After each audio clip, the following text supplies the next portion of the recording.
Why did Jerusalem fall? Not once, not twice, but repeatedly. To the Babylonians, to the Romans, to siege after siege across 7 centuries of recorded history.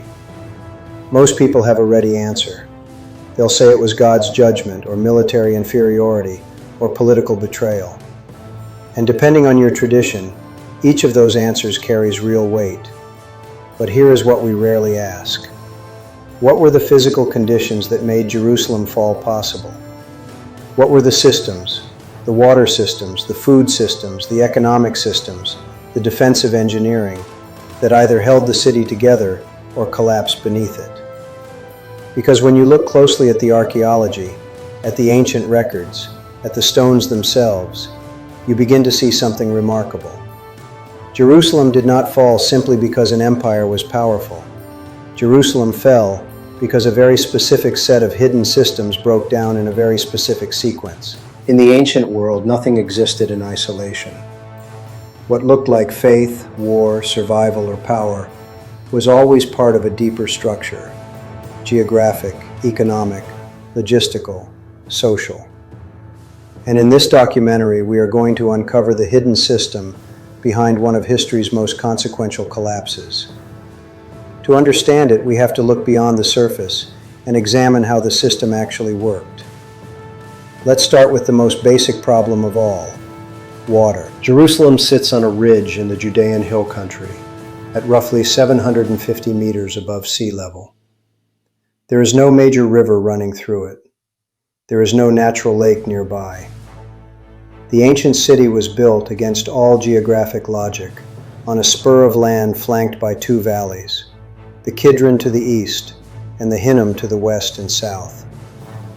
For a city that would eventually house hundreds of thousands of people, this location presented an almost impossible engineering challenge. How do you sustain a population when the nearest reliable water source, the Gihon Spring, sits at the bottom of a valley outside your walls? The answer, across centuries, was a series of extraordinary engineering solutions. The most famous is Hezekiah's Tunnel, carved around 701 BCE as the Assyrian king Sennacherib bore down on the city. The account in 2 Kings chapter 20, verse 20, tells us that Hezekiah made the pool and the conduit and brought water into the city. That single sentence describes roughly 533 meters of hand-cut limestone tunnel, dug by 2 teams working from opposite ends and meeting in the middle, a feat that still astonishes hydraulic engineers today. The tunnel drops only 30 centimeters across its entire length, a slope of less than 1%, carefully calculated to allow gravity-fed flow without losing pressure. Archaeological examination of the tunnel walls shows the chisel marks where the 2 teams converged, slightly off-center, correcting course in the dark. But here is the logistical reality that the Bible verse does not capture. Before that tunnel existed, before any major siege, the daily water supply for Jerusalem required an army of carriers. Historical evidence from comparable ancient cities suggests that a single person in the ancient Near East required a minimum of 10 to 15 liters of water per day for drinking and basic cooking, not counting sanitation, animal husbandry, or craft production. In a city of even 20 to 30,000 people during the monarchic period, a conservative estimate based on archaeological surveys by scholars like Magen Broshi, that means hundreds of thousands of liters needed to move every single day, uphill, by hand or by donkey, through narrow, crowded streets. And this is before a single enemy soldier has appeared on the horizon. Now introduce a siege. The moment an army surrounds Jerusalem and cuts off access to the Gihon Spring, which lay outside the original walls, the countdown begins. Hezekiah's tunnel was not just an engineering marvel, it was a survival system. It redirected the spring's output to the pool of Siloam inside the walls. Josephus, in his Jewish War, describes the Siloam pool as a critical resource during the Roman siege of 70 CE, confirming that this system, built centuries earlier, was still functioning, still essential, still the difference between survival and capitulation. But water is only the beginning. Let's talk about food. To sustain a besieged city, you needed grain stores. And the management of those stores tells us something brutal about how ancient economies actually functioned. Jerusalem, like most ancient cities in the region, sat at the center of an agricultural tributary system. The surrounding villages, Bethlehem, Hebron, Gibeah, dozens of smaller settlements, did not simply sell grain to Jerusalem in the modern sense. They paid tribute. They paid taxes in kind. Grain, olive oil, wine, these flowed into the royal storehouses as part of the administrative structure of the Israelite and later Judahite kingdom. Archaeology has confirmed this. Hundreds of storage jars stamped with the phrase, "belonging to the king," the LMLK jars, have been found across Judah, concentrated especially in contexts dating to the late 8th century BCE, precisely the period of Hezekiah's preparation for Assyrian attack. 2 Chronicles 32 verse 28 tells us explicitly that Hezekiah built storehouses for grain, new wine and oil, and stalls for all kinds of cattle. This was not spiritual language. This was logistics. This was a king running a warehouse operation across an entire region, centralizing resources in anticipation of a crisis he knew was coming. Think about what that actually involved. Grain does not transport itself. A single donkey can carry roughly 100 kilograms of loaded goods, perhaps 80 kilograms of grain per trip. For a city preparing for a siege that might last months, moving even 1,000 tons of grain, a modest estimate, required tens of thousands of individual animal trips. The roads, most of them unpaved stone tracks through hill country, would have been clogged with caravans. The smell of animal dung, grain dust, and human sweat would have been overwhelming.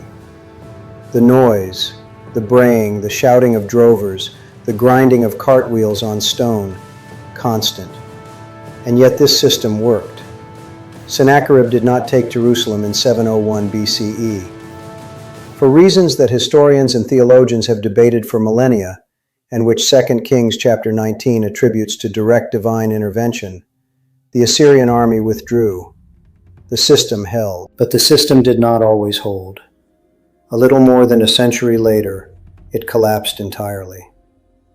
To understand why Babylon succeeded where Assyria failed, we have to understand something about the political economy of tribute and alliance. Jerusalem in the late 7th and early 6th centuries BCE was caught between two superpowers, Egypt to the southwest and the rising Neo-Babylonian Empire to the northeast.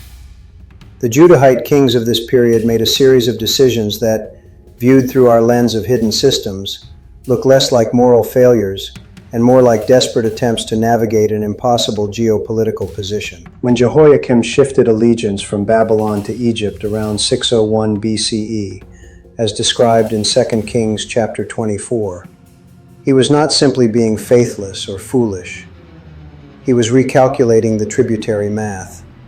Egypt had recently fought Babylon to a standstill at the Battle of Carchemish in 605 BCE, and then, according to the Babylonian Chronicles, a cuneiform document now housed in the British Museum, the two powers clashed again inconclusively in 601. It looked briefly like Egypt might be the safer patron. It was a catastrophic miscalculation. Nebuchadnezzar responded not with immediate all-out war, but with something arguably more devastating: a systematic strangling of the agricultural and economic network that sustained Jerusalem. 2 Kings 24 verse 2 describes him sending raiding parties from neighboring peoples to harass Judah. This was not random violence. This was targeted disruption of the supply chains. When you raid the villages that produce the grain that fills the royal storehouses in Jerusalem, you are not just killing people. You are disabling the food system that makes the city survivable. By the time the first major Babylonian siege arrived in 597 BCE, Jerusalem's tributaries had already been compromised. The city surrendered. Jehoiachin, the king, was taken to Babylon along with the craftsmen, the military leadership, and the educated elite. The Babylonian chronicles confirm this deportation with chilling administrative precision, recording it as a routine military operation. What they took was not just people. They took the system operators, the engineers, the administrators, the people who knew how to run the water infrastructure, manage the grain inventories, organize the tribute collection. The second siege, the one that ended in total destruction in 586 BCE, was in some ways a foregone conclusion. Zedekiah's rebellion against Babylon, described in 2 Kings 25, took place in a city already stripped of much of its institutional knowledge. The Lachish letters, a collection of pottery fragments inscribed with military dispatches dating to this exact period, were discovered at the site of ancient Lachish and give us a ground-level view of the communications breakdown happening in real time. One letter records a commander reporting that the signal fires of nearby Azekah can no longer be seen, suggesting the city had already fallen. The military communication network, the ancient equivalent of a command and control system, was dissolving piece by piece. The siege itself lasted approximately 18 months. The Book of Lamentations, almost certainly written by someone with direct experience of these events, gives us the sensory record that the administrative documents cannot. Lamentations chapter 4 describes children collapsing in the streets from hunger, infants begging for food with no one to give them any, people who once wore purple now scavenging on ash heaps. This is not poetry in the decorative sense. This is a clinical description of what happens when a food system collapses inside a sealed city over months. The sequence is medically predictable.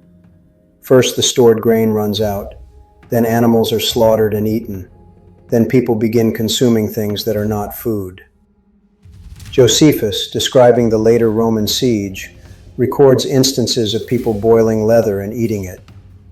There is no reason to think 586 BCE was significantly different. The water system was likely still functioning. Hezekiah's tunnel cannot be easily destroyed. But without food, water only prolongs the agony. When the Babylonians finally breached the walls, 2 Kings chapter 25 describes Zedekiah attempting to flee through a gap near the king's garden, moving by night toward the Arabah. He almost made it. Babylonian forces caught him on the plains of Jericho, some 40 kilometers away. The image of a king, the descendant of David, the anointed ruler of Judah, running alone through the dark, probably malnourished, probably dehydrated despite the tunnel water, through the same landscape his ancestors had crossed entering the Promised Land. That image is one of the most devastating in the entire biblical record. Jerusalem was then systematically demolished. This was not wanton destruction, it was deliberate. The Babylonians burned the temple, the palace, and, crucially, the walls. Destroying the walls was an administrative act. It meant that even if people returned, the defensive system would not function. It meant that the city could not again serve as the focal point of organized resistance. The destruction of the walls was the destruction of the infrastructure of sovereignty. Now, here is where the hidden system reveals its deepest layer. The Roman destruction of Jerusalem in 70 CE, separated from the Babylonian destruction by nearly 6.5 centuries, followed a remarkably similar systemic logic. Titus did not simply outfight the Jewish defenders. He cut off the food supply. He built a circumvallation wall, a siege wall completely encircling the city, which Josephus, who was present as a Roman allied observer, describes in extraordinary detail in the Jewish War. The circumvallation was roughly 8 kilometers long, completed in just 3 days according to Josephus's account, and effectively sealed Jerusalem as completely as any modern blockade. The result was the same cascade. Josephus records 3 rival Jewish factions fighting each other inside the city, even as Roman forces pressed from outside, burning each other's grain stores in a kind of suicidal factional warfare that accelerated the food collapse.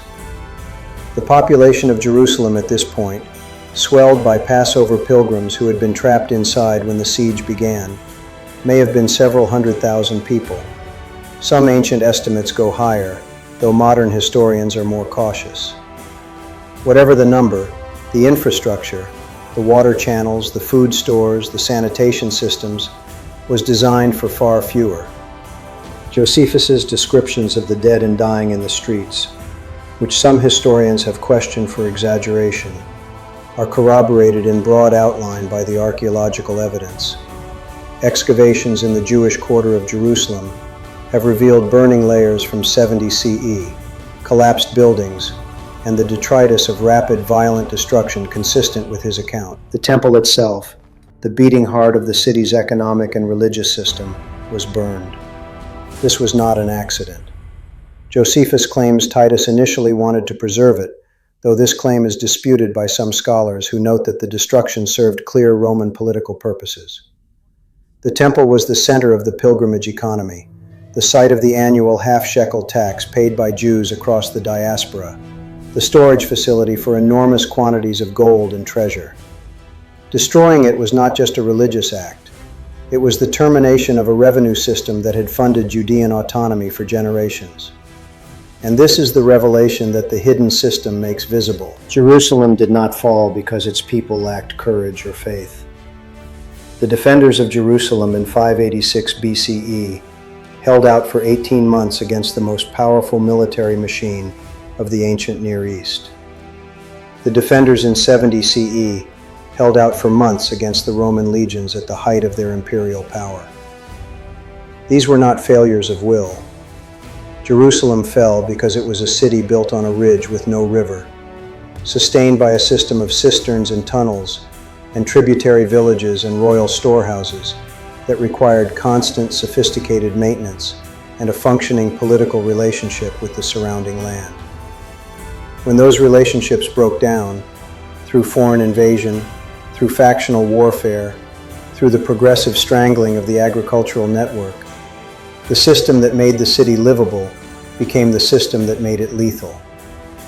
A city designed for survival became a sealed container. And yet, and this is what makes the biblical record so extraordinary, the people who lived through these collapses did not conclude that God was absent.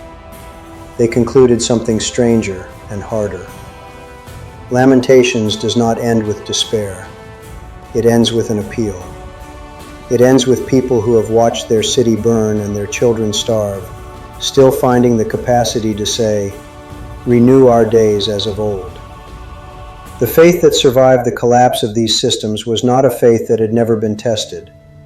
It was a faith that had been tested against stone walls and grain shortages and siege ramps and the acrid smell of burning cedar, and had not dissolved. That is not a small thing. That is, in many ways, the most astonishing system of all. History is rarely shaped by isolated moments. It is shaped by systems, structures that operate quietly beneath events, invisible until they fail. When we understand the system, we understand the story differently. We understand that the fall of Jerusalem was not a single event, but a process, a cascade of logistical and economic and political failures that unfolded across months or years. And we understand, perhaps, that the survival of the faith that emerged from those ruins was equally systematic, preserved not in stone or grain, but in text, in memory, in the stubborn human insistence on meaning, even after the infrastructure of meaning has been destroyed. Now I'd like to hear from you. What part of this hidden system surprised you the most? Was it the engineering of Hezekiah's tunnel, the deliberate targeting of food networks as a weapon of war, or the economic logic behind the temple's destruction? If this documentary gave you a new perspective on one of history's most studied events, consider sharing it with someone who enjoys looking beyond the surface of history. And if you want to continue uncovering the hidden systems behind the biblical world, subscribe. The machine is larger than it looks. We are just getting started. This documentary is based on historical research, archaeological sources, and verifiable documents. Images and videos generated by artificial intelligence were used to illustrate and dramatize historical events.